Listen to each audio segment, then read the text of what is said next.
New York, 1930.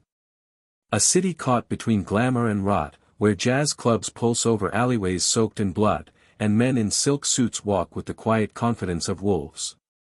Neon lights flicker against rain-slicked pavement, the skyline built on dreams and deals, both honest and criminal. In this world, power is not inherited by birthright, it is taken, piece by piece, through cunning, loyalty, and the willingness to do what other men fear. Beneath the city's polished surface lies a hidden arena, where betrayals are whispered, money travels silently through unseen channels, and death can arrive faster than a signature on a contract. Salvatore, lucky, Luciano enters this landscape like a ghost destined to become legend. His name, his face, his ambitions, still unknown to most. But the underworld is shifting, and the streets hum with a sense that someone new is preparing to redraw the lines of power. The city is overcrowded with gang factions, Italian, Irish, Jewish, each clashing for dominance, each ruled by its own kings. For decades, the Sicilian Old Guard, the Mustache Petes, have ruled with a rigid, outdated code. Their loyalty belongs to the homeland, their pride more valuable to them than profit. Time has slowed for them, even as America accelerates into modernity. But the younger generation feels the future burning in their blood. The new breed sees opportunity everywhere, in liquor crates smuggled from Canada, in union halls primed for manipulation, in speakeasies hidden behind butcher shops. They see America not as a step away from Sicily, but as the new empire. Among them is Luciano, a man who speaks with the voice of the streets but dreams with the mind of a king. The heart of the city is noisy, unpredictable, alive, and so is its criminal pulse. As crowds pour into dance halls to forget their troubles, across-town assassins slip into doorways to settle debts with bullets. Every bar, every tenement, every basement whispers secrets. The police are never far behind, yet somehow always 2 steps late. Politicians buy silence with folded bills, judges accept favors in dark corridors. The machine turns, rusted yet unstoppable. It is an era defined by contradiction. Jazz represents freedom, but behind the music lies a network of illegal booze and hidden alliances.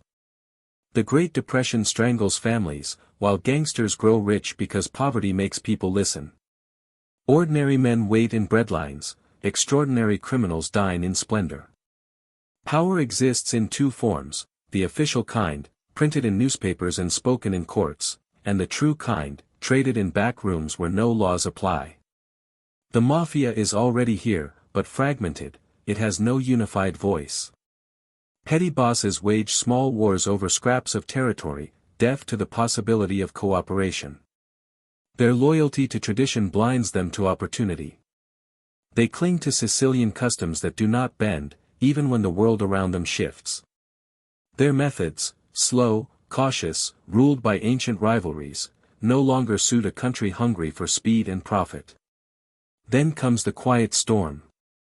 Luciano watches them, studies them, and sees the fatal flaw: their minds remain trapped in the villages of Sicily, while he belongs to New York. He understands the American spirit in a way the old bosses never will. To him, ethnicity is not a border, it is a resource. He sees value in alliances others consider blasphemy. Italians, Jews, and Irishmen working side by side. It is a vision that terrifies the old guard, but it is inevitable. Long before the nation will know his name, Luciano begins to weave threads, small friendships, favors, bonds. Every handshake is a brick placed in his invisible empire. He gains respect not through fear alone, but through business sense. He understands that a gangster is not merely a thug, he is a businessman whose product happens to be illegal. Profit is the new religion. While the old mafia clings to codes, Luciano listens to the city. He watches prohibition turn ordinary men into criminals and criminals into businessmen. He sees that the future belongs not to the most violent, but to the most adaptable. And he will adapt faster than anyone. The city becomes his education. The crowded tenements teach him how to negotiate. The streets show him how to read men, their loyalties, their lies. Speakeasies become classrooms where he studies power. He notices who drinks with whom, who owes money, who can be bought, who must be eliminated. Everything is information, and he gathers it like a patient scholar. But power has a price. Every move he makes draws attention. Rivals take note of his growing influence, whispering his name with a mix of respect and suspicion. The mustache Petes dismiss him at first, seeing only an Americanized boy who will soon learn his place. But they fail to recognize the deeper truth: he is already studying how to replace them. The hidden war has already begun, though few see it. There are no battle lines on maps, only quiet moves, alliances, betrayals. Luciano is positioning himself to reshape the underworld from the shadows. And once the old world falls, nothing in America will ever be the same. The stage is set. The players are sharpening their blades. A storm is coming to New York, silent, inevitable, and led by a man whose luck is only matched by his ambition. Before lucky Luciano rose to power, the criminal world of New York was governed by an older generation, men who carried Sicily not only in their blood, but in the deep folds of their minds. They were known as the Mustache Petes, a name spoken with equal parts reverence and mockery. These men operated by an ancient code, one that valued secrecy, rigid hierarchy, and unwavering loyalty to old-world traditions above all else. To them, America was only an extension of Sicily, a foreign land never meant to be embraced, only exploited. Their crime networks were fragmented, guided by personal grudges and hometown allegiances that stretched across the Atlantic. A man born in Palermo would never trust one from Naples, one from Corleone might feud with another from Messina simply because of historical prejudice. What should have been a unified criminal empire was instead a patchwork of tiny kingdoms, each ruled by a don whose power rose and fell like the tides. They treated power as inheritance, not something earned. Their methods were slow and steeped in ritual, so cautious that opportunities slipped through their fingers like smoke. Their headquarters were not the luxurious hotels and nightclubs later associated with the Mafia, but small cafes tucked in crowded Italian neighborhoods. Conversations took place in hushed Sicilian dialects, in back rooms clouded with cigarette smoke. Men sat with faces carved from stone, their dark eyes watching every movement, their hands never far from a blade. To an outsider, these were simple businessmen. To those who knew better, they were rulers of invisible domains. The code they followed, omerta, demanded silence. It was not merely a rule, it was a religion. Betrayal of the family meant death, and often worse. Men who broke the code disappeared without a trace. Their bodies, if found at all, were discovered in shallow graves or riverbanks, their mouths stuffed with rocks as final reminders to keep silent. This world was steeped in Sicilian values: honor, tradition, blood. Yet these values, while powerful, were chains. They kept the organization fractured and unable to adapt. The Mustache Petes distrusted anyone not born on Sicilian soil. They rejected alliances with Irish or Jewish gangs, believing such partnerships beneath them. To their minds, crime was noble only when kept within their own people. They had no desire to modernize, no ambition to expand beyond their tight circles. Meanwhile, America changed at a dizzying pace. Cities grew, industry surged, and a new kind of opportunity emerged. Prohibition struck like lightning. Overnight, nearly every American became a potential customer, and smuggling alcohol became the richest business the criminal world had ever seen. But the old mafia was too slow. They preferred extortion, gambling, small-time debts. Their rigid traditions prevented them from recognizing the chance to build empires. Into this environment stepped a new breed. The younger generation was not born in Sicily, they were raised on American streets. They spoke English, dressed like ordinary New Yorkers, and understood that ethnic divides could be crossed for profit. They looked at the old guard and saw outdated men desperate to hold on to a world that no longer existed. These young men were not driven by pride or ritual, they were driven by ambition and cold-blooded logic. They wanted to make money, real money, and were willing to adapt to the American dream in whatever form it took. Among the Old World bosses, Joe Masuria and later Salvatore Maranzano emerged as larger-than-life figures. They believed they could rule New York's underworld like Sicilian princes. Masuria collected tribute from those beneath him, demanding loyalty but offering little security in return. Maranzano fancied himself a conqueror, a Roman emperor reborn on American soil. Both men viewed power as a crown that could only be worn by one man. The truth was darker, their leadership came at the cost of endless violence. Scores were settled not with negotiation, but with knives and bullets. Every small insult could spark a war. The Castellammarese War, an internal mafia conflict, left bodies in the streets, families shattered, and business paralyzed.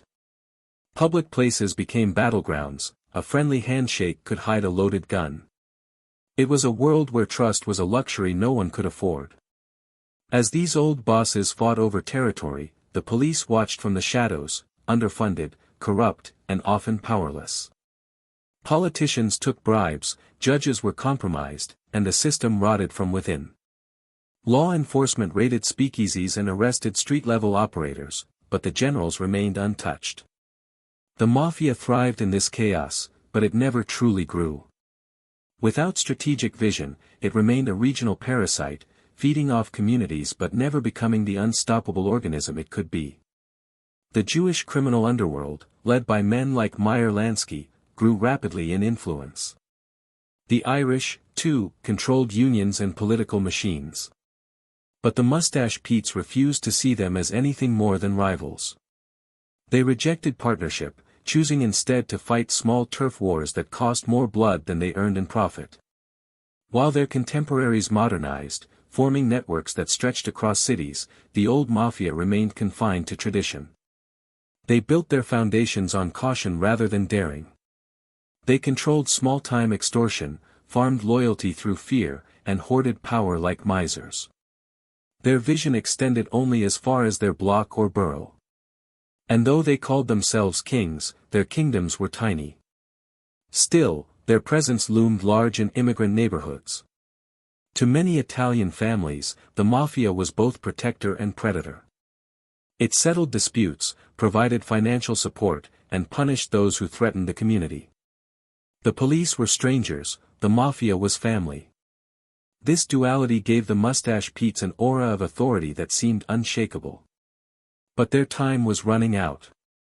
America belonged to those who could see beyond old hatreds and alliances, beyond ancestral grudges and rigid codes. The Mustache Petes were relics of a different era, trying desperately to maintain control in a world they didn't understand. They believed their traditions were unbreakable, their rule eternal. But beneath their feet, the ground was shifting. A quiet revolution was brewing. The younger generation learned from the old, then prepared to surpass them. They studied their strengths and memorized their weaknesses. The Mustache Petes taught them the rules, and in doing so, taught them exactly which rules to break. Soon, a man would emerge to lead this new era. He would not be bound by Sicilian tradition. He would not fear alliances with other ethnic groups. He would build something larger, faster, more profitable than any of the old bosses could comprehend. The old mafia, with all its rituals and superstitions, was a house built on sand. And lucky Luciano was about to bring the wave that would sweep it away. Salvatore Lucania was not born into power. He arrived in the world on November 24, 1897, in Lercora Fritti, Sicily, a village where life moved slowly and opportunities were as scarce as the dusty roads that cut through the countryside. His father, Antonio, worked long hours in the sulfur mines, earning barely enough to keep his family fed. His mother, Rosalia, struggled to stretch every coin. Poverty was not simply a condition, it was an inheritance. Salvatore grew up with an intimate understanding of hunger, both physical and emotional. When he was 9, his family left Sicily to chase the impossible promise of America. The voyage was grueling, days spent in darkness below deck, surrounded by the sick and desperate. Their dreams were fragile, like thin glass carried across a stormy sea. The Lucanias arrived at Ellis Island with nothing but hope and a few possessions wrapped in cloth. The Statue of Liberty might have seemed like a symbol of opportunity for others, but for Salvatore, the city beyond it felt cold and intimidating. He did not speak English. He had no friends. School became his battlefield. American children mocked his accent, his clothes, his lunch. He learned quickly that there were only two ways to survive humiliation: endure it or fight back. He chose to fight. Sometimes he threw punches, other times, he found more creative ways to make his tormentors regret their cruelty. It was here, on the rough streets of Manhattan's Lower East Side, where the seeds of Lucky Luciano began to form. The neighborhood was a melting pot of the poor and the determined: Italians, Jews, Irish, Chinese, African Americans, families stacked in crumbling buildings where walls were thin and tempers thinner. Crime wasn't an exception, it was a natural language that everyone understood. Children ran errands for gangsters. Men traded favors like currency. Police officers turned their eyes away for small payments. If Sicily taught Salvatore how to survive through obedience, New York taught him how to survive through adaptation. He began skipping school, preferring the lessons taught on street corners. He ran with boys who shared his hunger and disdain for authority. Together, they stole coins from immigrants too naive to protect themselves, sold protection to vendors, and occasionally delivered mysterious packages for men who never gave their names. The streets became his classroom, and he excelled. By the age of 10, he was already earning money running errands for neighborhood gangs. He learned the importance of reputation. A name meant something: fear, respect, or vulnerability. He understood that to be invisible was to be weak. So he crafted an image: confident, daring, unpredictable. It wasn't long before his friends shortened his name to Charlie, blending his Sicilian identity with his new American surroundings. The old Salvatore was fading. Charlie found himself drawn to card games, dice, and gambling houses hidden behind storefronts. The thrill of risk, the rush of chance, it spoke to something deep within him. Luck became his religion.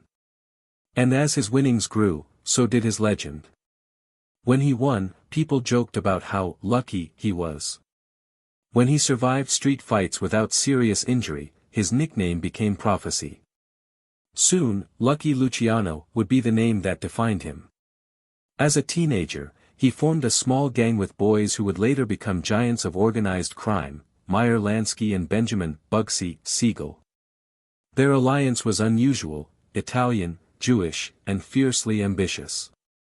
But Luciano saw beyond ethnicity. He didn't care where a man came from, he cared what he could do. Lansky possessed cold, mathematical intelligence. Siegel was bold and fearless. Together, they became a trio that commanded respect on the Lower East Side. Luciano's upbringing taught him that fear was a weapon, but respect was a currency. He made sure people knew he could be ruthless, but he also knew when to show mercy. He wasn't the type to throw punches for no reason, he preferred to think before acting. Violence was a means to profit, not an emotional release. That discipline made him different from other boys his age.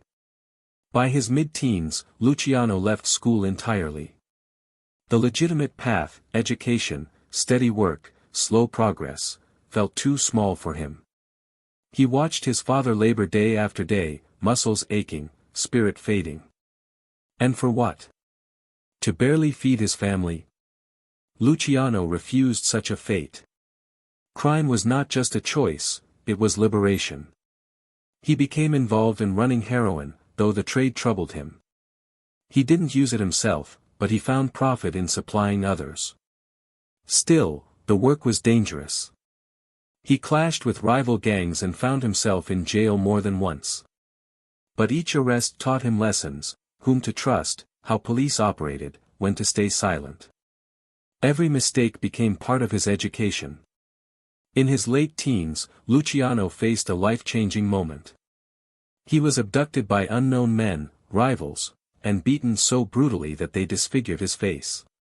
He was stabbed multiple times and left for dead on Staten Island beach. Yet somehow, he survived. His face would forever carry the scars: a drooping eye, a twisted lip. It was then that his nickname, Lucky, took on new meaning. He should have died. But he didn't. He returned from the brink, fiercer than before.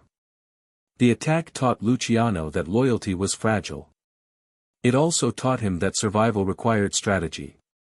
From that moment on, he stopped trusting blindly.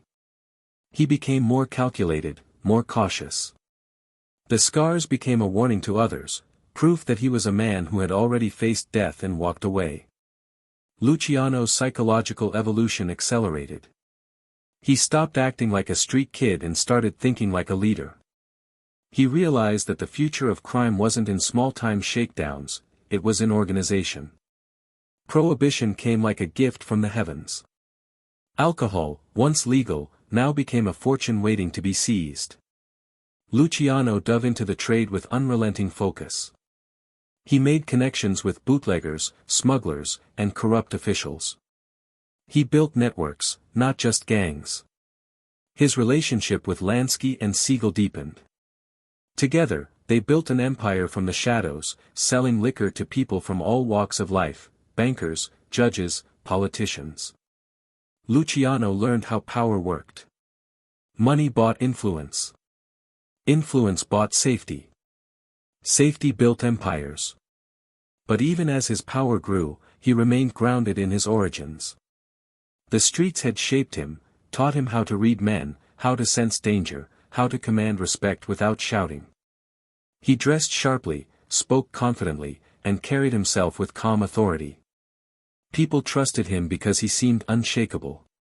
He knew how to listen, how to negotiate, and when to strike.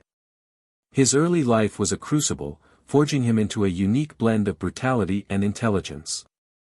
The poor immigrant boy from Sicily transformed into a man who saw the world not as it was, but as it could be, stripped of old boundaries, open to those bold enough to reshape it. Lucky Luciano was not born lucky. He made his own luck, through grit, charisma, daring, and a relentless pursuit of power. And as he stepped fully into the world of organized crime, it was clear that he was destined not just to survive, but to dominate. The early years of Prohibition unfolded like the opening of a grand, dangerous marketplace, and Lucky Luciano approached it with the precision of a strategist and the appetite of a conqueror. He was no longer simply a survivor of the streets, he was becoming an architect of a new criminal order. At a time when other gangsters saw chaos, Luciano saw structure. Where others saw a fleeting opportunity, he saw the blueprint for an empire that could stand for decades. His rise accelerated when he began working with Joe, the boss, Masuria, one of the most feared and respected mafia leaders in New York. Masuria was a traditionalist, a man shaped by the old Sicilian ways. He valued loyalty and demanded tribute. His organization was powerful but limited by his narrow vision. Luciano understood that aligning with him offered protection and access, but it was only a stepping stone. He never intended to serve forever under a man chained to the past. Luciano served as Masuria's lieutenant, managing bootlegging routes, supervising shipments, and smoothing out conflicts between small-time operators who functioned more like unruly soldiers than businessmen. He traveled between speakeasies and warehouses, dealing with smugglers from Canada, rum runners from the Caribbean, and corrupt dockworkers who knew where law enforcement's blind spots lay. He negotiated with truckers and ship captains, bribed customs officials, and built a distribution system efficient enough to rival major corporations. Bootlegging was not just moving crates of whiskey, it was logistics, diplomacy, and warfare. Luciano treated it as art. He understood that every sector of the trade had its own ecosystem. Distillers needed protection. Drivers needed insurance. Warehouses needed silence. Politicians needed contributions. Without organization, the whole machine fell apart. The old bosses lacked this perspective, they saw the trade only in terms of local control and brute enforcement. Luciano saw the entire supply chain as a living organism and worked tirelessly to centralize it. He formed alliances that defied tradition. Most notable was his partnership with Meyer Lansky. Lansky brought financial sophistication and mathematical genius to the table. He studied profit margins, negotiated terms, and structured investments. Where Luciano brought charisma and street authority, Lansky brought calculation and foresight. Together, they formed the spine of a criminal empire that would soon overshadow the fractured syndicates of old. Another essential piece of the puzzle was Benjamin Bugsy Siegel, bold, reckless, and lethal. Siegel enforced the will of Luciano and Lansky with an intensity that kept rivals from gaining ground. He was feared, unpredictable, and deeply loyal. The trio balanced each other, the mind, the diplomat, the knife. Their partnership transcended ethnic boundaries, a radical move in a world where Italians rarely worked closely with Jews. Their unity foreshadowed a future where cooperation, not tribalism, would determine who ruled the streets. Luciano understood that power required more than muscle, it needed legitimacy in the eyes of the underworld. So he cultivated relationships with figures beyond Masuria's orbit. Frank Costello, another rising star, possessed extraordinary political instincts. Costello slipped effortlessly into high society, dining with bankers, politicians, and judges. He built a network of influence that ran deeper than the law itself. With Costello, Luciano gained access to a pipeline of information and favors that insulated him from police scrutiny. Together, they began molding the mafia into something it had never been before. No longer a loose collection of neighborhood gangs, it was transforming into a coordination of skilled operators, each with a defined role.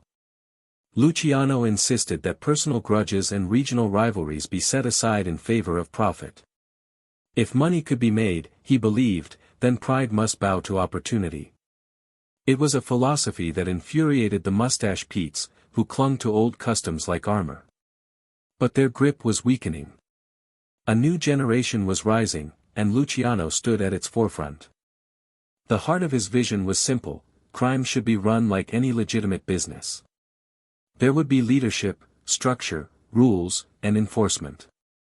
Decision-making would not belong to one supreme boss but to a council, allowing disputes to resolve through discussion rather than violence.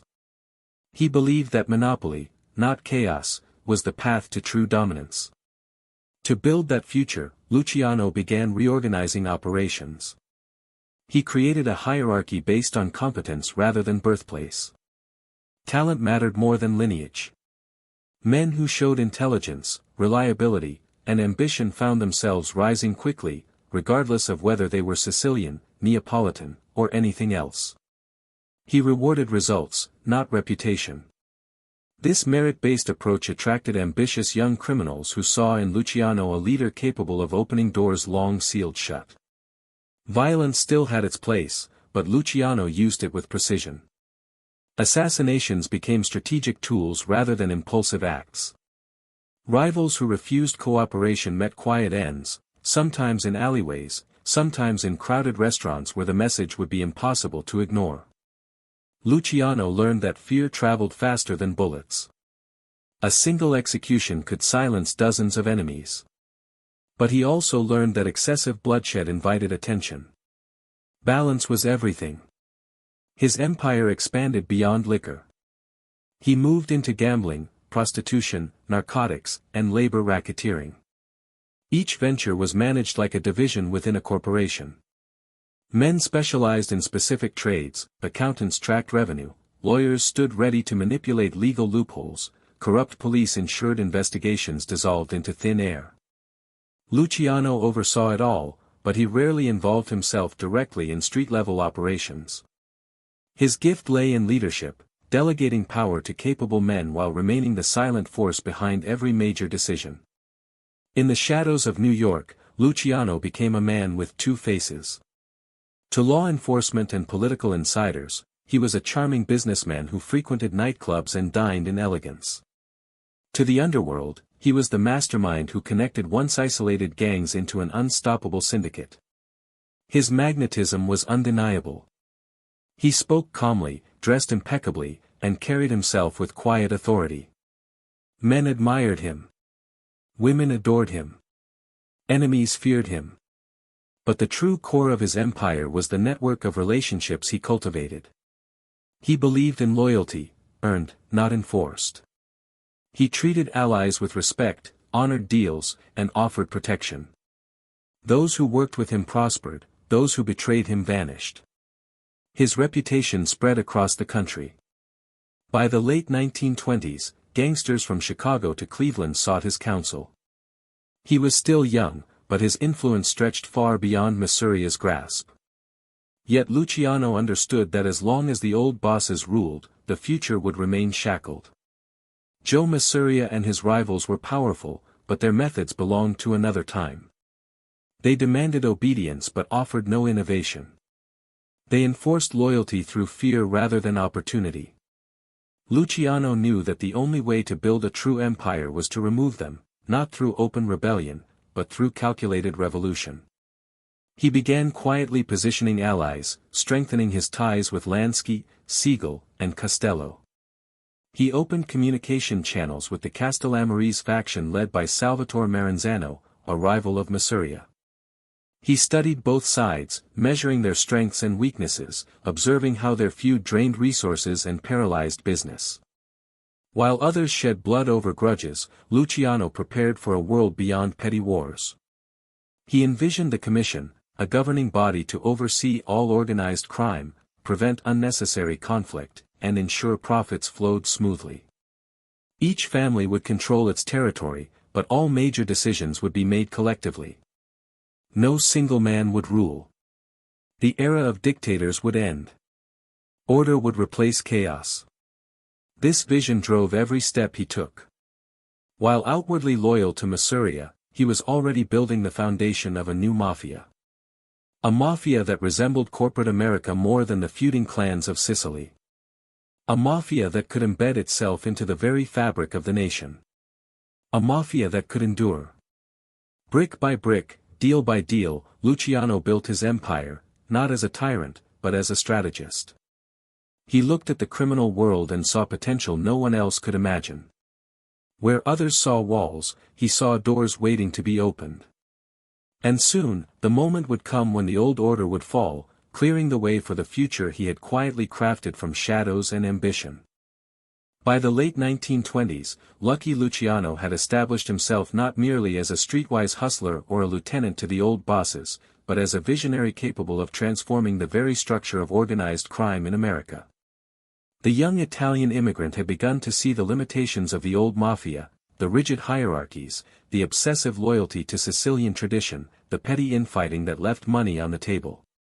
To him, the future was not in vengeance or ritual, but in efficiency, innovation, and alliances that transcended ethnicity. Crime, he believed, was a business, and like any successful enterprise, it required organization, vision, and cooperation. The cornerstone of this transformation was his relationship with Meyer Lansky. Lansky was a financial prodigy, a calculating mind who saw patterns where others saw chaos. He spoke little, but he observed everything, analyzing numbers, risks, and potential returns. While most gangsters relied on brute force and instinct, Lansky approached crime like an accountant or an investment banker, meticulously planning operations and ensuring every dollar was accounted for. Luciano recognized the brilliance in Lansky's methods, and together, they forged a partnership that would redefine the underworld. Money became more than wealth, it became influence, power, and a weapon against those too stubborn to adapt. Another key figure in this new network was Benjamin "Bugsy" Siegel, a man as volatile as he was fearless. Siegel's value lay not in prudence but in audacity. He was the enforcer, the man capable of striking terror into rivals and commanding respect through sheer unpredictability. Luciano understood that while brains guided strategy, audacity enforced it. Siegel complemented Lansky's calculation and Luciano's charisma perfectly, forming a trio whose synergy allowed them to dominate both street operations and high-level scheming. Luciano's genius lay in seeing connections where others saw walls. He began forging alliances with gangsters from other ethnic backgrounds, something that would have been unthinkable to the old Sicilian bosses. Jewish, Italian, and even Irish gangs were approached not as enemies, but as partners with complementary strengths. He knew that by bridging these divides, he could create a syndicate far larger and more resilient than any clan-bound mafia family could ever become. Profit, not pride, would be the unifying principle of this new order. He applied this philosophy first to bootlegging, the lifeblood of criminal enterprise during Prohibition. Luciano studied the movement of alcohol from Canadian distilleries and Caribbean rum shippers, organizing distribution networks that reached every corner of the city. But he went further than mere logistics. He created hierarchies within the criminal workforce, assigning responsibility to those best suited to manage each operation. Drivers, warehouse managers, and local distributors were coordinated like employees in a corporate enterprise, all reporting up the chain to a central authority, Luciano himself. This period also saw the consolidation of smaller, independent gangs under Luciano's influence. Unlike the Mustache Petes, he rewarded merit over birthright. Men who demonstrated intelligence, loyalty, and business acumen rose quickly, while those clinging to old allegiances found themselves sidelined, or eliminated. Through careful negotiation and subtle displays of power, Luciano united previously warring factions, not through fear alone, but through the promise of shared wealth and security. He was creating a system where cooperation was more profitable than conflict, where disputes could be mediated before blood was shed, and where long-term planning replaced impulsive vendettas. The most revolutionary concept he introduced during this period was what would later become known as the Commission. It was an audacious idea, a council of families that would govern the mafia collectively, setting rules, arbitrating disputes, and managing large-scale criminal enterprises. The old bosses had relied on absolute authority within their families, often resulting in internecine wars and fractured networks. Luciano's model allowed for distributed power, reducing the likelihood of destructive feuds while maximizing profits. This was not just strategy, it was psychology in action. By offering the illusion of shared authority, he earned loyalty and mitigated resentment, creating stability where chaos had once reigned. Luciano also understood the power of public image. While the old guard operated in secrecy, he recognized the value of perception. He frequented nightclubs and restaurants, mingled with politicians and law enforcement officials, and maintained a veneer of sophistication. To outsiders, he appeared as a legitimate businessman, charming and controlled. To his peers, he was calculating, disciplined, and unstoppable. This duality became a hallmark of his leadership, visible influence on the surface, invisible control in the shadows. The transformation of the mafia into a business-like enterprise extended beyond the city. Luciano and his allies looked to other states, observing Chicago's operations under Al Capone, studying the ways unions could be manipulated, and recognizing that narcotics and gambling could generate far greater wealth than petty extortion ever could. America, with its expanding cities and booming economy, became a canvas upon which Luciano would paint a criminal empire that mirrored the structures of legitimate corporations but operated outside the law. His ambition was not merely to dominate New York, but to create a model of organized crime that could be replicated nationally, and even internationally. Luciano's approach also changed the psychology of crime itself. Violence was no longer an end in itself, but a tool to enforce contracts, intimidate rivals, and protect investments. Loyalty was measured by performance, not tradition. Betrayal was punished swiftly, but sparingly, to maintain the illusion of justice. In this way, he instilled a sense of order and predictability in an inherently chaotic world. Men began to understand that following Luciano's system offered not just protection, but prosperity. By the end of this period, Lucky Luciano had effectively outgrown the traditional street gang model. He had established a sophisticated network that combined strategic alliances, calculated violence, business acumen, and psychological insight. The mafia was no longer a collection of fragmented clans, it was evolving into a structured, profit-driven organization capable of surviving beyond the lifespans of its leaders. The underworld had a new architect, and his blueprint promised longevity, dominance, and innovation that the old Mustache Petes could neither comprehend nor resist. The stage was set for confrontation. The old guard, clinging stubbornly to its traditions, remained powerful but inflexible. Luciano, armed with vision, ambition, and a cadre of loyal, talented associates, was poised to dismantle them. The next chapter of the mafia would be written not in Sicily, but on the streets of New York, under the watchful eyes of a man who had already learned to survive, and now intended to rule. Luciano was no longer merely a rising star, he was a revolution in motion, and the world of organized crime would never be the same. The old world of the Mafia clung to its traditions with a stubbornness that made it brittle. The Mustache Petes, men who had risen through the ranks in Sicily and transplanted their power to New York, viewed change as a threat to honor. Their authority rested on centuries of customs, the unspoken reverence for the old country, and an inflexible code of conduct. To them, loyalty was inherited, not earned. To Luciano and his allies, however, loyalty was a currency, a tool that could be exchanged, leveraged, or withdrawn. This fundamental difference in worldview created a tension that would erupt into one of the most pivotal confrontations in the history of organized crime, the war between old blood and new thinking. The old guard's methods were steeped in ritual and suspicion. Every act of violence was measured against tradition. Every alliance was evaluated for bloodline and birthplace. They distrusted outsiders and rejected innovation, believing that true power could only be maintained by adhering to the Sicilian way. But the world around them had changed. Prohibition had transformed ordinary citizens into potential clients, industrial cities had created vast opportunities, and America's law enforcement and political landscape presented challenges that the old methods could not overcome. Their rigidity made them vulnerable, even as they remained feared. Luciano recognized these vulnerabilities early. He observed the wars that broke out over trivial matters, the personal vendettas that claimed men unnecessarily, and the inefficiency of a system governed by pride rather than pragmatism. Violence was often indiscriminate, serving ego rather than profit. Territory was defended not because it generated wealth, but because abandoning it was perceived as a loss of face. In contrast, Luciano saw opportunity everywhere. He saw alliances that could be forged across ethnic lines, and strategies that could turn chaos into order.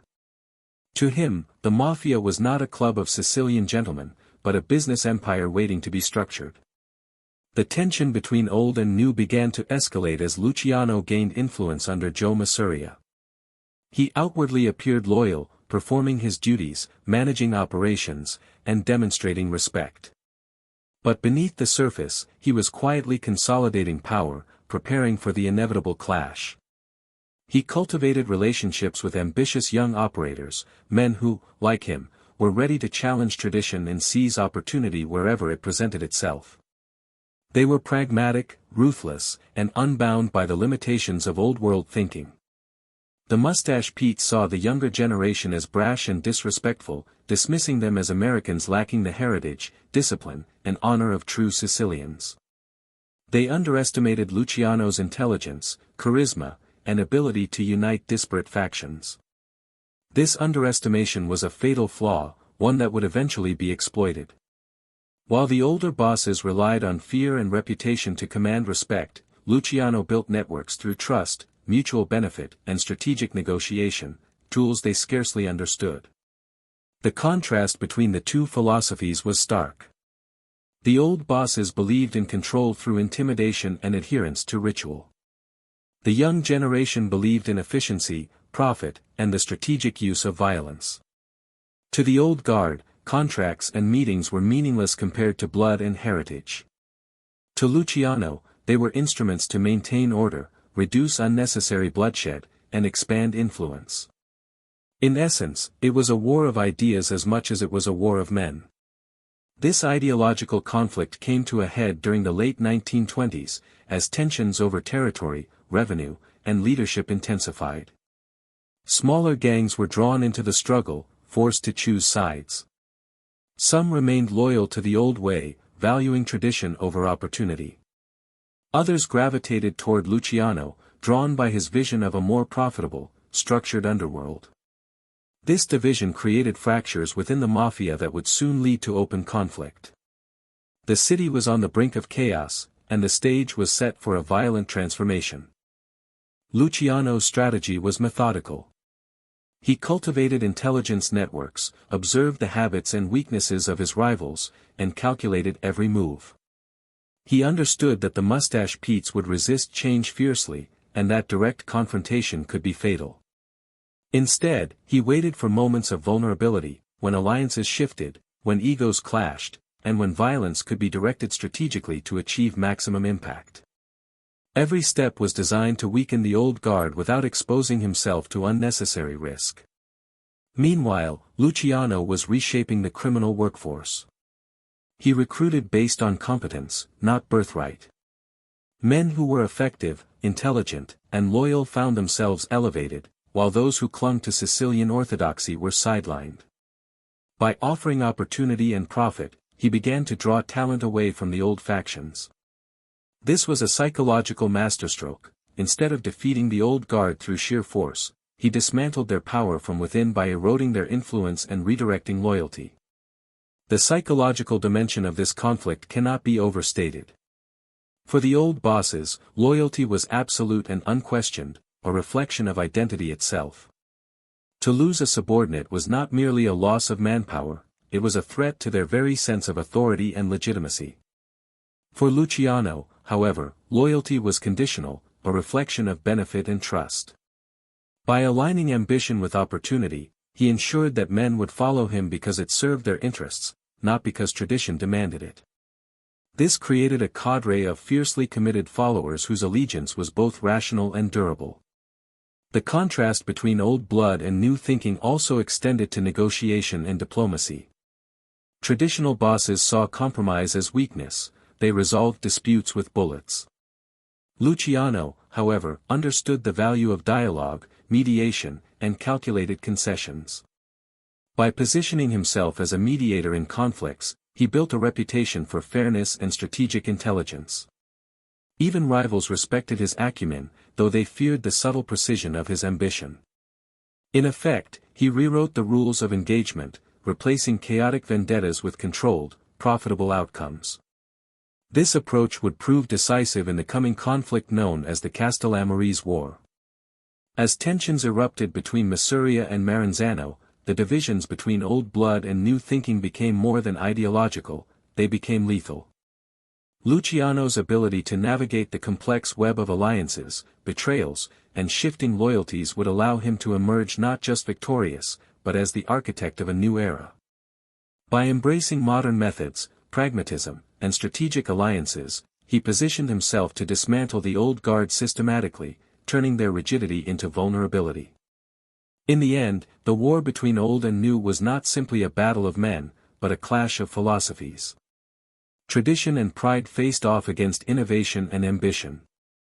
The mustache Petes clung to codes and rituals that had survived centuries, believing their authority unassailable. Luciano, however, understood that the landscape had changed. To survive and dominate, one must be flexible, visionary, and ruthless when necessary. This ideological divide would shape every move of the Mafia's next decade, and it would ultimately determine who would control the underworld of New York. Through patience, intelligence, and calculated daring, Luciano began dismantling the old order without immediate bloodshed, setting the stage for a series of events that would redefine organized crime forever. The old world had its strengths, but its inability to adapt made it fragile. The new world, guided by ambition and innovation, was ready to rise, and lucky Luciano stood at its helm, waiting for the moment to strike. Rivalries and alliances are the lifeblood of organized crime, and for lucky Luciano, navigating this treacherous world required intelligence, foresight, and a psychological understanding of men that bordered on genius. By the early 1930s, he was no longer simply a lieutenant under Masuria, he had begun to establish himself as a figure whose influence stretched far beyond any single street or borough. Yet with every step up the ladder, the danger increased. Allies could betray, enemies could strike without warning, and a single miscalculation could end a life, or an empire. In the world of the Mafia, loyalty was as fragile as glass, and trust was always tested. Luciano's most important alliance was with Meyer Lansky, a partnership that would prove critical to both his rise and his survival. Lansky, with his unparalleled intelligence and financial acumen, was more than a friend, he was a strategist who could calculate risk with a precision that few gangsters could comprehend. Together, they began to think of crime not as isolated acts of violence, but as a system, a series of interlocking enterprises that could be controlled, scaled, and optimized. Lansky understood numbers, probabilities, and leverage, allowing Luciano to expand operations while minimizing exposure. Their bond went beyond business. It was a meeting of minds, a shared vision that transcended ethnic and cultural boundaries, something unthinkable in a world dominated by traditional Sicilian thinking.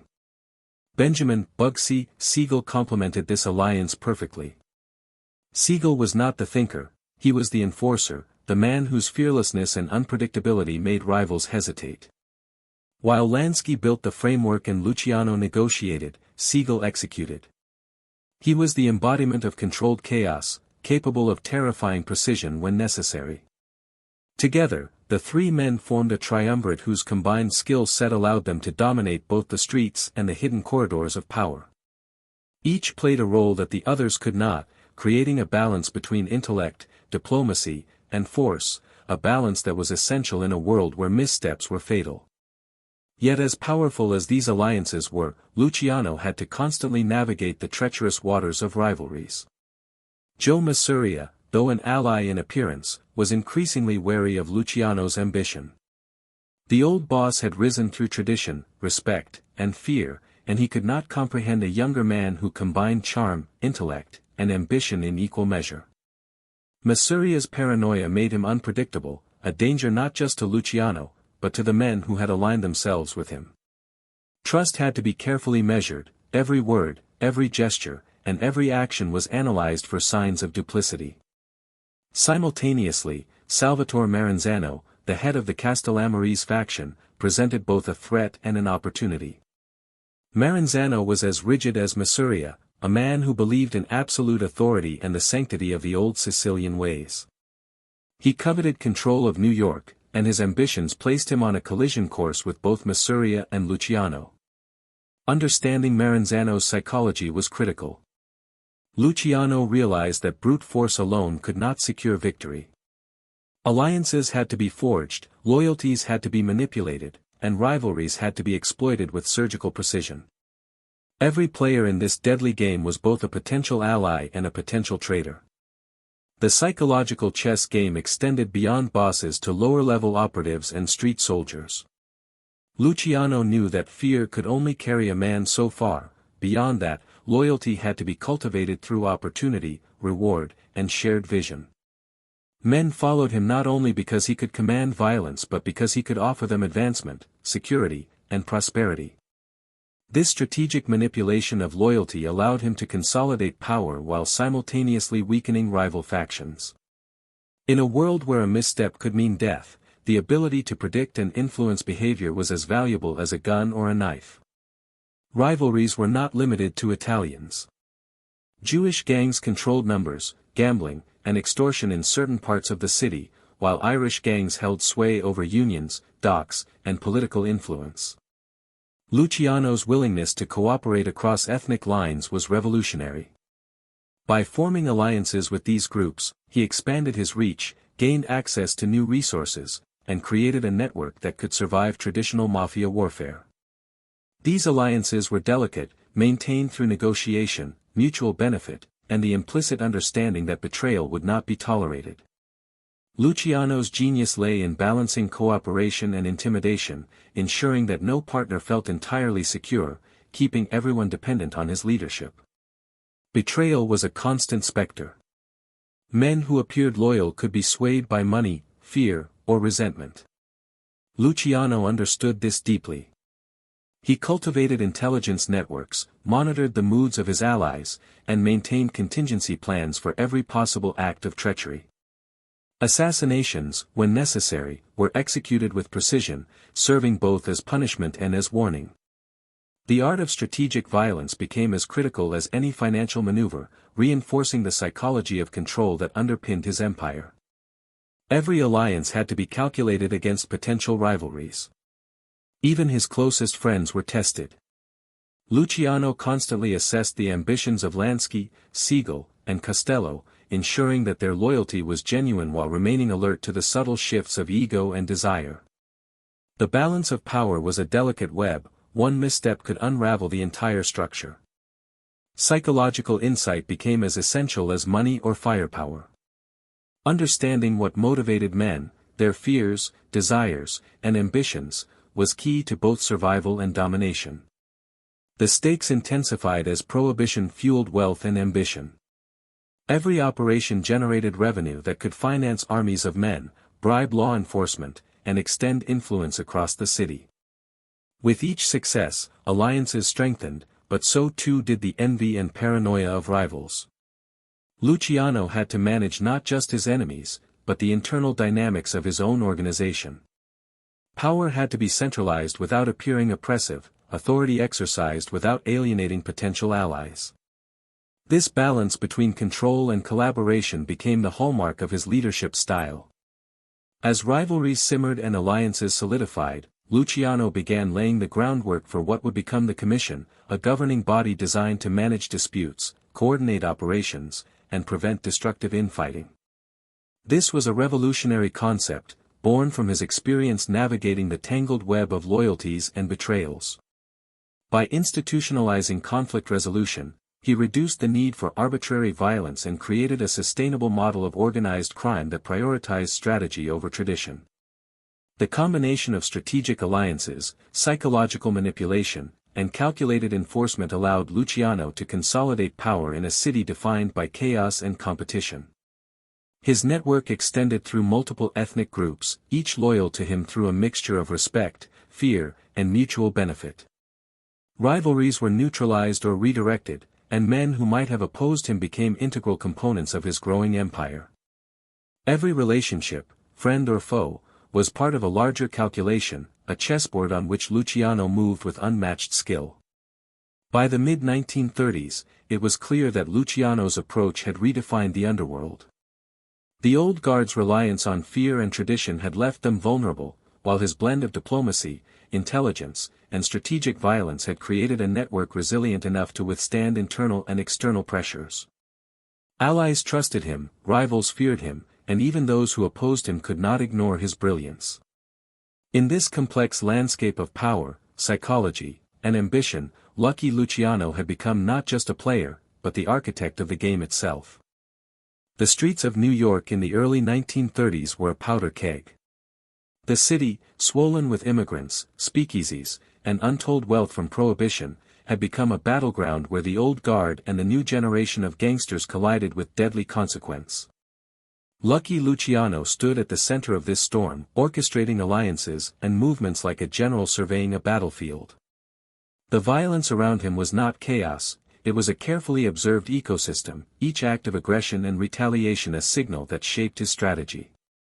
He had learned that survival depended not just on muscle, but on foresight, intelligence, and psychological manipulation. The Castellammarese War, which erupted between Joe Masuria and Salvatore Maranzano, was the perfect proving ground for Luciano's vision. The conflict was more than a clash of personalities, it was a war of ideologies, a collision between the old Sicilian traditions of loyalty and hierarchy, and a modern, profit-driven approach to organized crime. Masuria demanded obedience and feared innovation, Maranzano demanded deference and sought total domination. Both men were steeped in the old ways, blind to the opportunities that a more flexible, business-oriented approach could yield. For Luciano, their conflict was a chessboard, and he was already several moves ahead. Luciano's brilliance lay in his ability to manipulate both sides without drawing attention to his own hand. He maintained the appearance of loyalty to Masuria while secretly building bridges with Maranzano. He cultivated trust among the younger, ambitious gangsters, drawing them into his orbit while weakening the influence of the older bosses. Every conversation, every meeting, every alliance was carefully calculated. He understood that in a war defined by shifting loyalties, perception often mattered as much as reality. A single misstep could spell death, a single misjudged word could ignite a vendetta. While the war raged, Luciano expanded his operations, ensuring that his criminal enterprises remained profitable even amid chaos. Bootlegging routes continued to flow, gambling dens remained operational, and corrupt officials remained loyal. He knew that the power to endure conflict depended on stability in other areas. By keeping the financial machine running, he demonstrated competence and reliability, which attracted more allies and kept potential rivals guessing. This combination of strategic patience and operational efficiency gave him a distinct advantage over bosses who reacted impulsively to every slight or threat. The violence of the Castellammarese War escalated quickly. Shootings, assassinations, and brutal beatings became daily headlines in the underworld, and even the streets outside were not safe. Each act of violence served a purpose beyond immediate revenge. They were signals to enemies and potential allies alike. Luciano carefully monitored these signals, using them to predict behavior, manipulate perceptions, and plan his next moves. He understood that fear could be a tool, but only when wielded with precision. Reckless aggression could destroy an empire, calculated force could build one. At the same time, Luciano developed an intricate intelligence network. Informants, bribed police officers, and loyal operatives provided him with real-time information about the movements and intentions of both Masuria and Maranzano. He mapped rival alliances, studied their strengths and weaknesses, and identified opportunities to exploit divisions. Every rival had a vulnerability, and every ally had potential leverage. By systematically collecting and analyzing this information, Luciano turned the chaotic violence of the streets into a structured game, where each move could be predicted, measured, and used to his advantage. Betrayal was an ever-present threat. Even trusted lieutenants could be tempted by promises of power or profit from other factions. Luciano had learned early that trust was conditional, and loyalty had to be continually earned. He ensured that his inner circle shared in the rewards of their allegiance, creating a sense of dependence and shared destiny. Those who wavered were removed swiftly, sometimes violently, but always in a way that reinforced his authority. The psychological impact of his methods was profound. Men feared disloyalty more than they feared death, because betrayal meant exclusion from opportunity, power, and survival. Amid this hidden war, Luciano also demonstrated a remarkable capacity for patience. While violence erupted around him, he remained calm and calculating. He did not rush decisions, nor did he allow emotion to dictate his strategy. He understood that timing was everything. A premature strike could provoke disaster, while a carefully executed move could change the balance of power entirely. This patience distinguished him from both his rivals and many of his contemporaries, who relied on impulsive violence to assert dominance. The psychological dimensions of the conflict extended beyond fear and loyalty. Luciano understood that perception could be manipulated to control behavior. By projecting confidence, calm authority, and strategic cunning, he created an aura that influenced both allies and enemies. Men followed him because they believed in his vision, feared his ruthlessness, or both. Even opponents who might have had superior numbers or resources hesitated, wary of his reputation and calculating mind. In this way, Luciano extended his influence beyond direct control, shaping the decisions of others before acting himself. The culmination of this hidden war came in a series of calculated eliminations. Luciano orchestrated the removal of key figures, Masuria first, Maranzano second, in moves that shocked the underworld but ensured the survival and dominance of the new order. These killings were surgical in precision, demonstrating not only ruthless efficiency but strategic foresight. They were not impulsive acts of vengeance, they were the execution of a carefully crafted plan to consolidate power and establish a foundation for a unified, modern mafia. The aftermath of the conflict revealed the genius of Luciano's approach. By neutralizing both sides of the war without exposing himself to retaliation, he emerged as the undisputed architect of a new criminal order. The old guard was either eliminated or marginalized, their rigid traditions replaced by the structures and alliances he had built. The streets, once defined by chaos and sporadic violence, began to reflect the organized, methodical system Luciano envisioned. Luciano's ability to survive and manipulate a world defined by hidden wars was not just a testament to his cunning, it was a demonstration of his understanding of human behavior. He recognized that power was as much psychological as it was physical, and that influence required a delicate balance of fear, respect, and opportunity. By mastering this balance, he ensured that his empire could not only survive the immediate conflict but thrive in its aftermath. The hidden war was more than a struggle for territory or wealth, it was a transformation of the mafia itself. Through intelligence, alliances, and strategic violence, Luciano created a new paradigm for organized crime, one that prioritized structure, efficiency, and profit over tradition and ego. In the chaos of the streets, he had imposed order, reshaping the underworld according to his vision. And in doing so, he had positioned himself as the central figure in a criminal empire that would endure far beyond his lifetime. The victories of Lucky Luciano during the Castellammarese War brought him unparalleled power, but they also marked the beginning of a new and more insidious challenge. Triumph in the underworld was never permanent, and in the shadowy world of organized crime, the line between dominance and downfall was razor-thin. Even as he consolidated control over New York's mafia, law enforcement scrutiny intensified, rival factions watched closely, and the alliances that had once secured his rise began to show cracks. The very success that had elevated him to the pinnacle now sowed the seeds of vulnerability, and the first signs of his fall were quietly taking shape. Luciano's growing empire was impossible to ignore. Politicians, police officers, and federal agents began to perceive him not merely as a gangster but as a strategic threat. Corruption, bribery, and manipulation could only shield him for so long. The Prohibition era was ending, but the law was evolving too, adopting more sophisticated investigative techniques and federal jurisdiction over interstate crime. Agents were no longer content to focus on petty street crimes, they were after the architects, the men who controlled entire networks. Luciano, once untouchable in the shadows, found himself facing scrutiny that penetrated even the most secure corners of his operations. At the same time, the nature of his alliances introduced risk.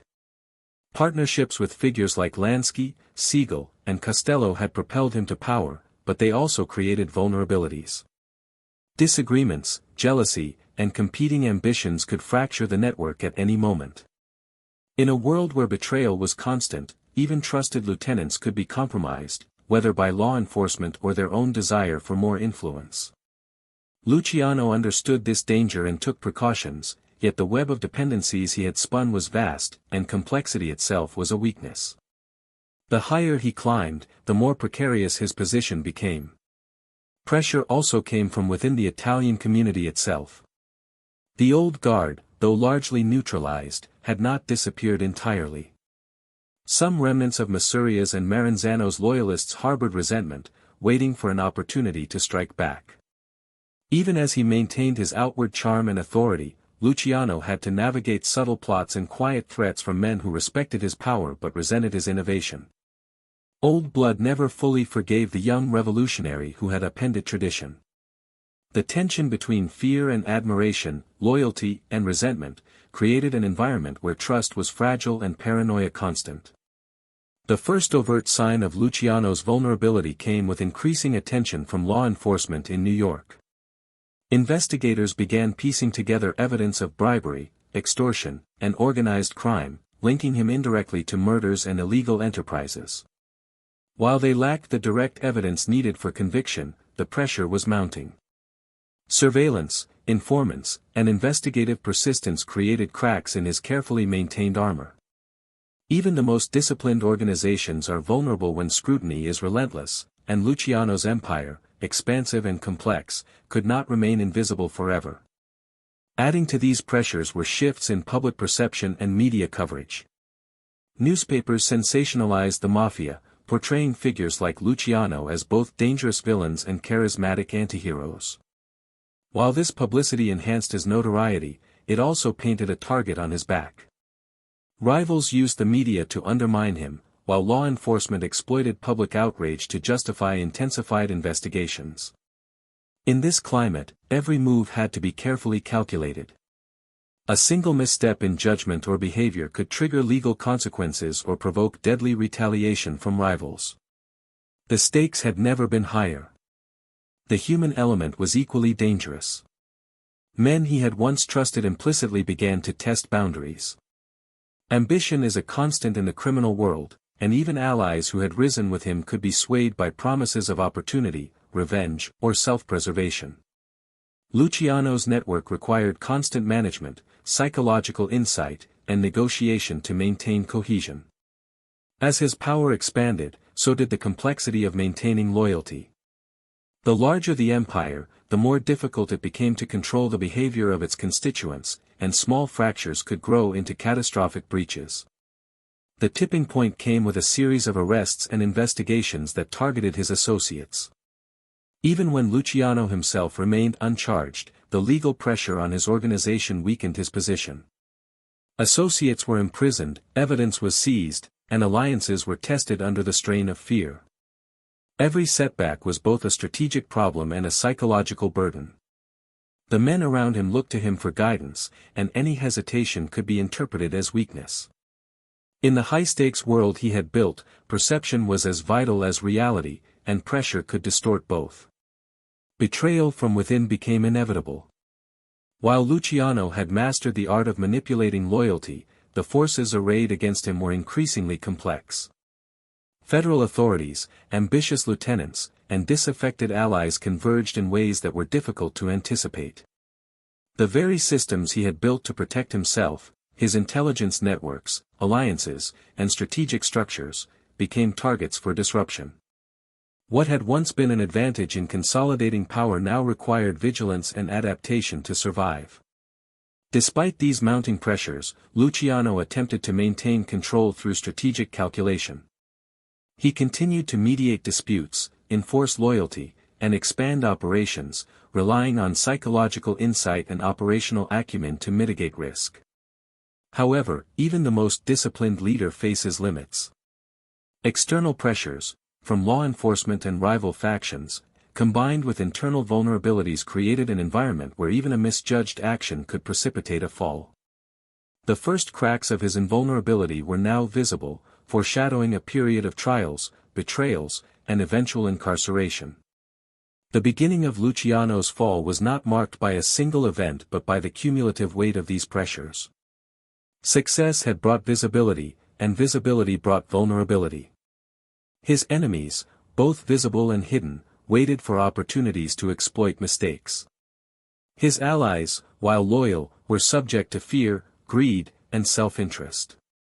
And the law, once slow and fragmented, was now organized, methodical, and determined to reach the men behind the criminal networks. In this environment, survival demanded more than strategy, it required constant adaptation, calculation, and vigilance. Ultimately, the first stage of Luciano's downfall was a lesson in the fragility of power. No matter how brilliant or strategic, dominance in a world of shifting alliances, hidden wars, and relentless law enforcement was never permanent. The empire he had built, so meticulously structured, so psychologically precise, was now under pressure from all sides. And as the forces converged, Luciano would confront his first true test, whether the architect of a criminal empire could survive not just his enemies, but the consequences of his own success. The trial of Lucky Luciano was a spectacle unlike any the nation had seen, blending courtroom drama, media frenzy, and the ruthless psychology of organized crime. By the time he was brought to court, the city and the country were already fascinated with the enigmatic figure who had orchestrated the rise of a new mafia empire. Newspapers and radio broadcasts painted him alternately as a brilliant strategist, a charming anti-hero, and a violent criminal mastermind. Every detail of the trial would be dissected, analyzed, and sensationalized, creating a high-stakes psychological battlefield that went far beyond the legal arguments presented inside the courthouse. From the outset, the prosecution sought to portray Luciano as the embodiment of corruption, greed, and violence. They meticulously chronicled his involvement in prostitution rings, illegal gambling, bootlegging, and the various murders that had punctuated his rise. Witnesses, some cooperative, some coerced, painted a portrait of a man who wielded power with ruthless efficiency, manipulating allies and rivals alike. The courtroom became a stage upon which the narrative of Luciano's criminal genius was performed, a story carefully crafted by prosecutors to sway public opinion and ensure a conviction. Luciano's defense, by contrast, relied heavily on strategy, psychology, and the manipulation of perception. His legal team argued for the separation of evidence and inference, emphasizing the lack of direct proof linking him to the most violent acts attributed to him. They highlighted his ability to conduct business discreetly, portraying him as a man who, while involved in unsavory activities, was also a careful and disciplined operator rather than a reckless murderer. Behind the scenes, Luciano's influence and connections provided subtle support, bribed officials, loyal associates, and strategic alliances ensured that the prosecution faced obstacles in securing testimony or evidence that could be considered indisputable. The courtroom drama was intensified by Luciano's own presence. He was calm, composed, and charismatic, projecting the image of a man in complete control. His demeanor contrasted sharply with the often theatrical behavior of witnesses, the impassioned arguments of attorneys, and the sensational reporting by journalists. This psychological positioning was deliberate. By presenting himself as composed and rational, Luciano reinforced the perception that he was more than a mere thug, that he was a figure operating on a higher plane of intelligence and calculation. Every gesture, every response, every word was calculated to maintain authority and influence both the jury and the public. Media coverage amplified the trial's intensity. Newspapers featured dramatic headlines, often exaggerating elements of the case, highlighting murders, betrayals, and clandestine operations. Radio broadcasts reported minute details, painting vivid images of mafia violence and the machinations of organized crime. The public was captivated, and the trial became more than a legal proceeding. It was a cultural event, a narrative in which Luciano played the central role. The scrutiny added pressure, forcing both prosecution and defense to perform not only for the jury but for the eyes of a fascinated nation. Central to the trial was the question of power and control. Prosecutors argued that Luciano's ability to orchestrate crime across multiple organizations, across boroughs and ethnic boundaries, demonstrated premeditation, influence, and culpability. They presented evidence that linked him indirectly to murders and the systemic exploitation of prostitution, framing him as the hidden hand behind a network of criminality that had corroded New York City from within. The argument was compelling. It was not the individual acts of violence, but the orchestration of the system that made him dangerous and accountable. Psychologically, the trial was as much about manipulation as it was about facts. Witnesses under duress, and rival gangsters testified with motivations of fear, revenge, or self-interest. Luciano's team anticipated these dynamics, preparing cross-examinations that exploited inconsistencies, questioned credibility, and undermined the prosecution's narrative. Every testimony became a battlefield, with words as lethal as bullets in shaping perceptions of guilt and innocence. The courtroom became a microcosm of the underworld itself, a place where alliances, threats, and strategies were constantly in play. As the trial progressed, the tension extended beyond legal arguments to the human drama unfolding in the room. Jurors were confronted with the juxtaposition of a sophisticated, controlled Luciano and the chaotic violence attributed to him. The contrast highlighted the psychological complexity of the defendant, a man capable of both charm and ruthless calculation, empathy and cold-blooded pragmatism. Observers and reporters alike were fascinated by this duality, capturing it in photographs, articles, and broadcasts that added layers to the public perception of Luciano's character. The verdict itself carried profound consequences. Conviction meant the dismantling of his public authority, the potential exposure of networks, and a confrontation with the harsh realities of incarceration. It also represented a moral turning point. The law, for the first time, formally acknowledged the reach and organization of the mafia, treating Luciano not as a mere criminal, but as the architect of systemic corruption. The trial symbolized a clash between tradition and modernity, between the power of the streets and the authority of institutions, and it framed the narrative for the next phase of Luciano's life. Despite the legal jeopardy, Luciano's influence did not vanish entirely. Even from the courtroom, he demonstrated an understanding of psychological control. He projected confidence to allies and adversaries alike, signaling that his networks remained intact and his capacity for influence undiminished. Subtle gestures, coded communication, and strategic messaging ensured that the trial, while a public spectacle of vulnerability, also reinforced the perception of his enduring power. In essence, Luciano had turned the trial into a stage for both accountability and psychological theater, navigating its dangers while maintaining strategic advantage. The trial and its outcome marked a profound moment in the evolution of organized crime. It was not simply the fall of a man, it was the exposure of a system, the acknowledgement that a new era of criminal enterprise had arrived, one defined by structure, strategy, and modern methods rather than impulsive violence. For Luciano, the trial represented both a personal challenge and a historical inflection point, the public confrontation of his power, the legal imposition of consequences, and the beginning of a period in which his genius would be tested not only by law, but by the shifting loyalties and ambitions of those who had once been his allies. In the end, the courtroom became both a crucible and a mirror. It reflected the complexities of human ambition, the moral ambiguities of leadership, and the interplay between fear, respect, and authority. Luciano faced not only the judgment of the law, but the judgment of history, society, and his peers.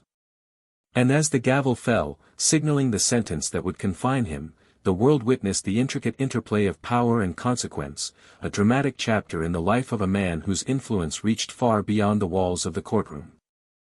Even behind the cold, iron bars of prison, lucky Luciano remained a figure of influence, his reach extending far beyond the confines of his cell.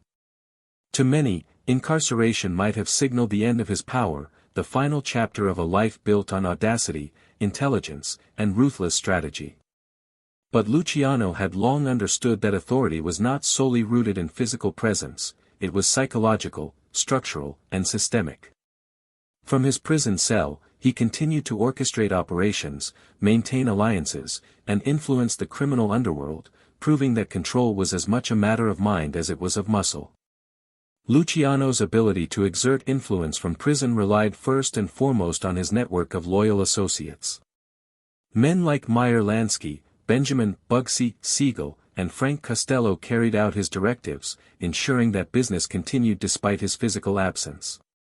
These men were not mere subordinates, they were partners, carefully chosen for their intelligence, loyalty, and ability to execute complex plans. Through them, Luciano remained connected to the flow of information, aware of rival movements, opportunities, and threats. His instructions were precise, his expectations clear, and his authority respected. His absence made little difference to those who had been conditioned to recognize his strategic brilliance. Communication became a critical tool of control.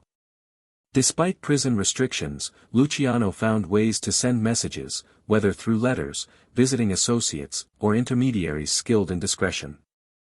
Each message was crafted with attention to detail, ensuring that orders were understood, loyalty reinforced, and potential problems preemptively addressed.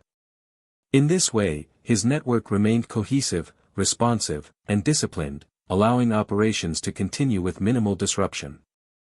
The careful orchestration of information flow was a testament to his understanding that knowledge and timing were as powerful as any firearm. The psychological aspect of his control was equally important. Luciano knew that perception could maintain influence even when direct command was impossible. He cultivated an image of authority, calm, and unyielding intelligence. Within the prison walls, guards, inmates, and visiting associates recognized that Luciano's power was not diminished by confinement. This perception reinforced obedience among his network and deterred potential challengers. Men understood that loyalty, even in the face of imprisonment, was still rewarded, and defiance could have long-lasting consequences.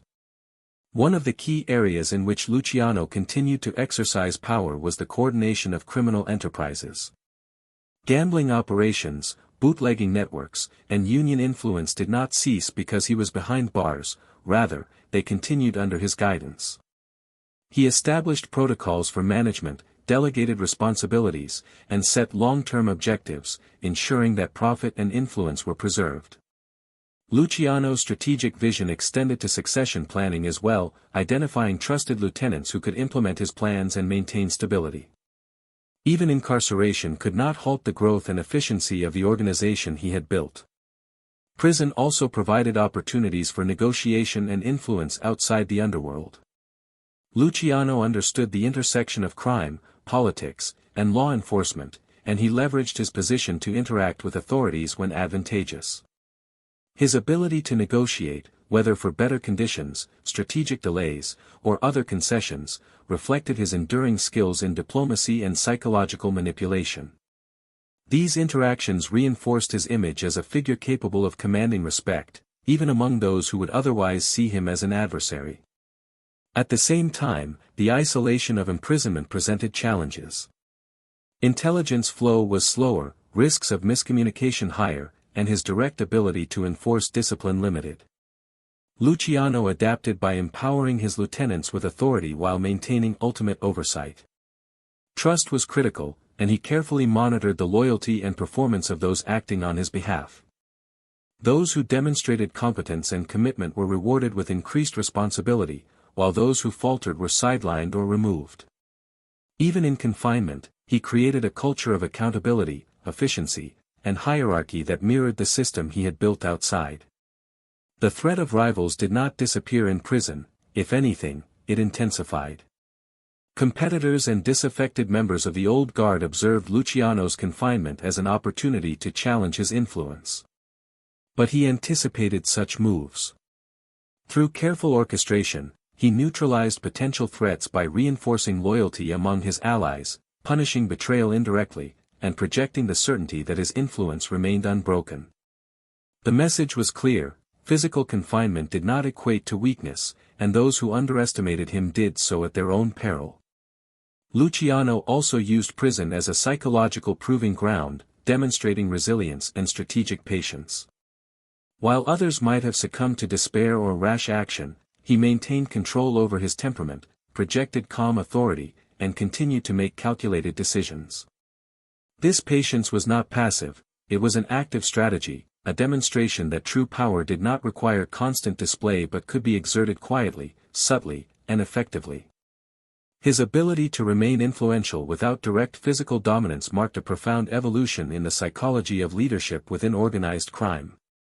The broader criminal landscape continued to shift during his imprisonment, but Luciano's structures allowed him to respond adaptively. His organization endured, expanded, and continued to prosper, reflecting his foresight in creating a resilient and distributed system of authority. By empowering capable lieutenants, establishing clear hierarchies, and maintaining psychological control, he ensured that the empire he built remained intact and agile, even in the face of legal constraints. In essence, Luciano's period behind bars redefined the boundaries of influence and power. He demonstrated that true leadership was not contingent upon physical presence but depended on psychological mastery, strategic delegation, and the cultivation of unwavering loyalty. Even in confinement, he remained the architect of an empire, the manipulator of alliances, and the orchestrator of operations that extended far beyond prison walls. Through intelligence, perception, and control, he continued to shape the criminal underworld, proving that imprisonment could restrain the body, but it could not contain the mind of lucky Luciano. By the time he prepared to leave prison, Luciano's influence had not diminished, it had evolved, fortified by the very trials of incarceration. He had demonstrated that leadership, strategy, and psychological insight could transcend walls, bars, and legal constraints, cementing his legacy as a figure whose genius in organized crime extended beyond mere territory or violence; it encompassed the very architecture of power itself. Deported to Italy, lucky Luciano faced a world far removed from the streets of New York he had once ruled. Exile stripped him of territory, immediate power, and many of his American connections, yet it did not diminish his strategic mind. Arriving in Naples, a city recovering from war and economic collapse, he quickly assessed opportunities amid chaos, leveraging his reputation to form alliances with local criminal factions. His approach mirrored the methods he had perfected in New York: diplomacy, subtle intimidation, and careful orchestration to maintain influence without unnecessary violence. Though physically absent from the American underworld, Luciano remained connected through intermediaries, loyal lieutenants, and trusted envoys. His empire continued to operate under his guidance, demonstrating the durability of the systems he had built. Exile forced him to delegate, rely on communication, and project authority psychologically rather than physically. He understood that perception was as powerful as presence; even abroad, his reputation ensured loyalty and respect among allies and caution among rivals. Italy also offered Luciano a broader perspective on organized crime. Observing post-war political instability, fragmented criminal networks, and global trade opportunities, he recognized the potential for transnational influence. His exile became a period of reflection and strategy, allowing him to refine his understanding of power, loyalty, and human behavior. He learned to balance patience with calculated intervention, guiding operations from a distance while protecting his personal safety. Though stripped of immediate control, Luciano's exile underscored his adaptability. He maintained influence, safeguarded his networks, and evolved his philosophy of leadership. Power, he demonstrated, was not merely territorial, it was psychological, systemic, and enduring. The exile and endgame phase of his life solidified his status as a master strategist whose methods and vision would continue to shape the Mafia long after he left American soil. Lucky Luciano's legacy lies not merely in the wealth and power he amassed, but in the revolutionary way he reshaped organized crime. He transformed a chaotic, violent underworld into a disciplined, structured network governed by rules, hierarchy, and strategic alliances. By creating the Commission, Luciano institutionalized the Mafia, providing a framework for dispute resolution, cooperation, and expansion that minimized internecine warfare and ensured continuity beyond his own leadership. His genius was not in raw force alone, but in understanding human behavior, loyalty, and fear, tools he used to maintain cohesion and authority across diverse factions. Luciano's alliances extended beyond the Italian community, incorporating Jewish and Irish gangsters, reflecting his pragmatic approach to power and profit. He professionalized criminal enterprises, systematizing operations in gambling, prostitution, bootlegging, and labor rackets. This organizational discipline allowed for efficiency, resilience, and sustainability, setting a standard that would influence generations of criminal leadership. Even after imprisonment and exile, his influence persisted through trusted lieutenants and carefully maintained networks, demonstrating the durability of the systems he built. Psychologically, Luciano mastered perception. Allies obeyed not only out of fear but also respect for his intellect and strategic vision. He understood timing, negotiation, and subtle influence, making power more than brute force. It became a blend of foresight, psychology, and execution. His innovations created a template for organized crime that extended internationally, redefining the Mafia as a sophisticated enterprise rather than a collection of street gangs.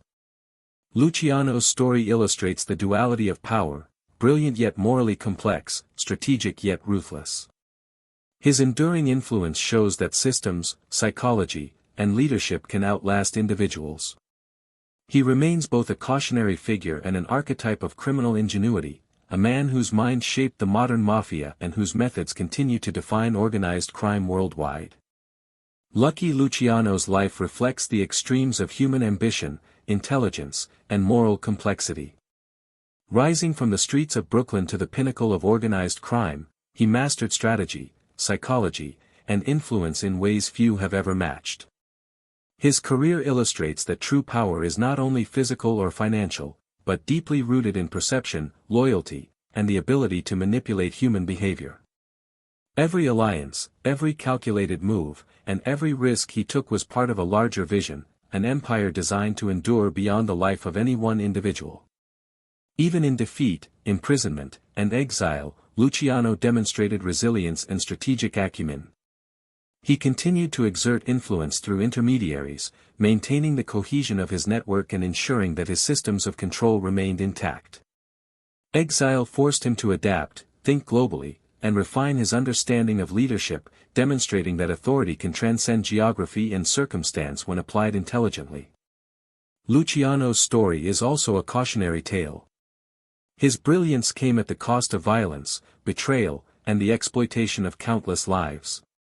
Yet it is precisely this duality, genius intertwined with ruthlessness, that makes his narrative compelling. The myth of Lucky Luciano often overshadows the man, but the truth reveals a master strategist who shaped the very architecture of organized crime, leaving an enduring impact on both criminal networks and cultural imagination. In the end, Luciano's legacy is a study in contrasts, power and vulnerability, loyalty and betrayal, strategy and risk. He reshaped the Mafia into a structured, disciplined, and far-reaching organization, leaving a blueprint for successors and an enduring story of ambition, intellect, and the human capacity to navigate the shadows of society. His life challenges us to understand how influence operates, not just through force, but through foresight, organization, and the psychology of human behavior.